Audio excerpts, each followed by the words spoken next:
Today, we're talking about a small handcrafted cabin amidst the mountains of Norway that can only be reached by foot or horseback. Located in a scenic mountain plateau near Folgefonen National Park in Etne, Norway, this cabin was built in 2013 and its design was commissioned to Snohetta, a very famous and big Norwegian architectural design firm. Snohetta was tasked with creating a private hunting lodge for Osvald Bjelland in his family farmland. The cabin needed to be no bigger than 35 square meters or 375 square feet and should house up to 21 people, which is the same amount of people that the family farmhouse down in the village can host.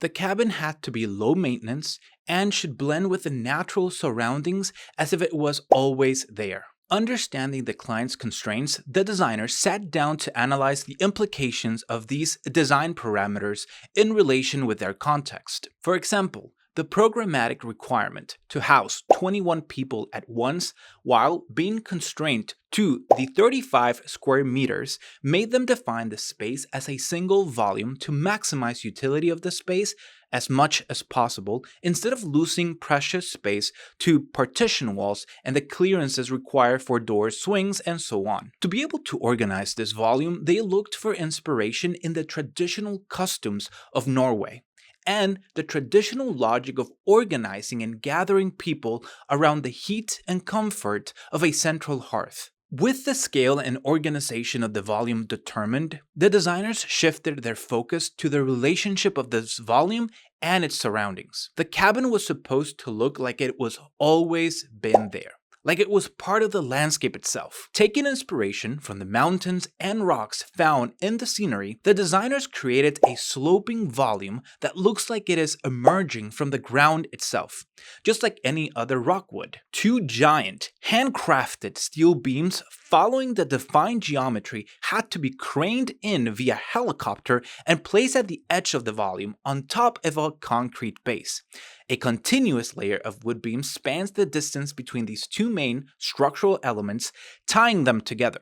A final layer of wood assembly and cladding was added to create the exterior skin of this volume. Once the soft form and single volume interior of this cabin was solidified by the structure, there were only 3 elevations to this cabin. One elevation is finished as a stone wall that also extends as the podium to the cabin, while the other 2 elevations are pushed into the volume itself. One side holds 3 rectilinear windows placed playfully on the facade, while the other one is a complete window wall to provide unimpeded views towards the lake and mountains. These facades are cladded with locally sourced tar-treated wood, creating a brown tone that melts perfectly with the natural surroundings color palette. The geometry of the cabin is further articulated with a wood band and accentuates the curvature of the volume while providing a way to hide the door from view and create a transitioning space between in and out. Alongside the stone wall and wood cladding, the sloping roof, which is covered with the same grass that grows naturally around the cabin, increases gradually from the ground into the cabin's peak, furthering helping the integration of the cabin into the natural landscape. The natural elements not only help the cabin provide a rough look, but also blend into the surroundings. The result is an architectural volume that emerges from the terrain's characteristics, the composition of grass and glacial rock, taking its materials and form from the natural landscape it is on. During spring and summer, the cabin blends with the jagged rocks and grass of the landscape, while in winter it disappears underneath the snow with no problem at all thanks to the structural capacity. Once the exterior geometry and materiality fit perfectly with the landscape, the designers shifted their focus on finishing the interior design. The designers knew that the interior was going to be a single volume with a hearth in the center, and now they also had the geometry of the space, a kind of lopsided triangle. With these 3 spatial characteristics, the designers then had to consider the intended usage of the space within its physical limitations. This interior space had to house 21 people at once. It is important to note that this is a hunting cabin, which means that it is meant to be inhabited in a temporary manner while the hunt lasts. This means that the expectations for functionality and amenities in this space are reduced, which is why this cabin is off-grid, lacking water and electricity, and featuring the hearth as the main and only source of heat and an outhouse, which, coupled with the cabin's simple but strong structure and material durability, means the required maintenance for this building is almost non-existent. It also meant that the designers had to think about the interior design differently from our modern tendencies. With a single volume of 35 square meters and 21 people in it, there is not much space left to have too many pieces of furniture. So the designers, taking inspiration from the traditional customs, placed furniture around the hearth alongside the walls, taking advantage of the higher ceiling on one end of the volume to place a loft with more furniture accessible by a carved timber column that serves as a ladder. One type of furniture with a multiple purpose, for the social, nurture, and sleeping of its inhabitants depending on what time of the day it is. The space is a confluence of domestic elements acting at once as a bedroom, living room, and kitchen, with the capacity to comfortably shelter a large family gathering for a short period of time. A narrow zone by the entrance is provided for cooking, equipment, and storage. The pine for the interior wood finishes was harvested and transported from the slow-growth conifer forests of the valley below, helping to further frame the connection of the interior space with the exterior landscape by helping reflect all the natural light that enters and bathes this single volume space through the giant windows, while also providing the mesmerizing natural vistas of the mountains and lakes. This cabin was largely crafted by the efforts of a single Norwegian craftsman who lived on site through the entire construction process, patiently shaping each wood component by hand and axe.